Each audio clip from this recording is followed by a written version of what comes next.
Aşkımız kina.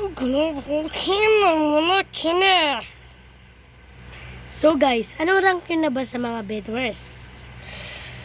So ang Black Mango ay isang paborito ng mga bata at matatanda.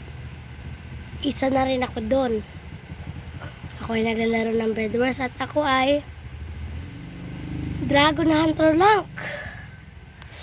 Ang aking stars ay umaabot sa 500,000.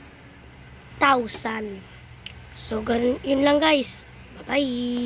So guys, ako ay ulit bumabalik sa ngayong video. Ngayon guys, sa bedwars, meron ng mga hacker. Hindi ko maintindihan. Hindi nila matatalong hacker. Pero kung maaabutan mo yung kanilang tunay na katawan, mapapatay mo sila at ikaw ang panalo. So, bye!